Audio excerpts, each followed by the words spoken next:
Doutor, o cenário que o senhor encontrou lá, todos os passageiros ainda, obviamente, dentro da aeronave, todos eles no mesmo estado ali, o senhor atestou a morte deles ainda dentro da aeronave, tudo indica que são politraumatismos que provocaram as mortes. A gente conversava agora há pouco com um especialista em aviação que cogitou a possibilidade de uma desaceleração também ter causado a morte desses passageiros. Ali, pelo que o senhor encontrou, o que o senhor imagina que tenha provocado a morte deles?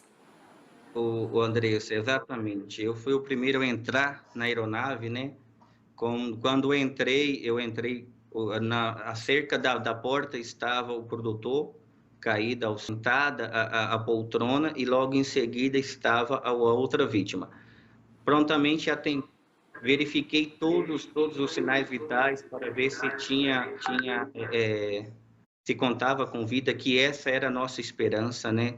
Era só isso que nós queríamos naquele momento, era só isso que queríamos que tivéssemos, mas assim, provavelmente a causa da morte realmente foi politraumatismo. Não se sabe a nave, então assim, se estavam de cintos ou não, eu não sei afirmar para o senhor se esse cinto se rompeu durante a queda, se esse cinto se rompeu durante algum momento. Então assim, durante o atendimento, quando nós estávamos retirando os corpos, não se observava cinto, mas também não posso afirmar para o senhor se realmente estava ou não. Os corpos estavam, infelizmente, no meio da aeronave mesmo, assim, os três, e mais adiante os dois pilotos, né, que também estava sem sinais vitais, estava sem vida. Num primeiro momento ali, a gente olhando a imagem do avião, parecia que ele estava ainda em bom estado, o que inclusive fez com que a gente acreditasse de fato que haveria sobrevivente. A primeira informação é de que ela estaria bem, a informação veio da assessoria de imprensa, e pelo fato até de não ter tido uma explosão, a gente olhando aqui de fora parecia que a aeronave estava em boas condições e que de fato poderia ter tido algum sobrevivente. O que o senhor encontrou lá dentro, o senhor acha que seria possível ter algum sobrevivente diante do que houve de estrago internamente na aeronave?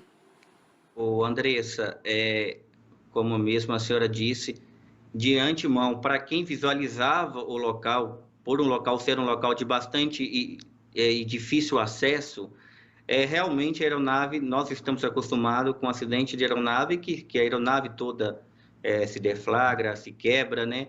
E assim, pelo que estava dentro da aeronave, pela a situação que eu me deparei dentro da aeronave, é quase impossível estar com vida. Assim, a aeronave estava bastante danificada, bastante quebrada, tinha pertences, malas sobre as vítimas. Então, assim, por fora realmente parecia que o estrago não foi tão grande, mas por dentro a aeronave estava bastante danificada. E assim, era muito difícil pelo estado interno da aeronave ter alguém com vida. O senhor citou que está acostumado a fazer resgates em acidentes aéreos e tudo mais. E há testemunhas que dizem que a causa foi realmente bater ali na fiação, na rede elétrica, o que já havia sido alertado por outros pilotos.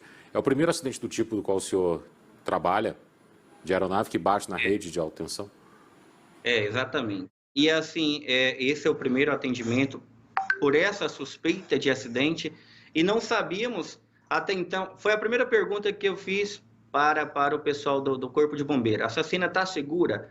Tem algum problema? Porque o medo, não sabíamos qual era a causa. Depois que começaram a falar que poderia ser a rede, não sabíamos se esse avião se estava com rede elétrica ou não. Não sabíamos se esse avião ainda tinha alguma pane, ou pela quantidade de combustível que estava caindo e até no local. Então, assim, não se sabe. E realmente foi o primeiro atendimento que eu fiz dessa magnitude, assim, dessa complexidade toda. Dr. Cleiton Carvalho, diretor técnico do SAMU, falando direto de Caratinga sobre os primeiros atendimentos aí a essas vítimas do acidente. Ele que atestou a morte dos passageiros ainda dentro da aeronave e acompanhou depois todo o processo aí de resgate dos corpos. Muito obrigado pela sua participação. Bom trabalho para o senhor. Imagina, me coloca à disposição. Obrigado a vocês.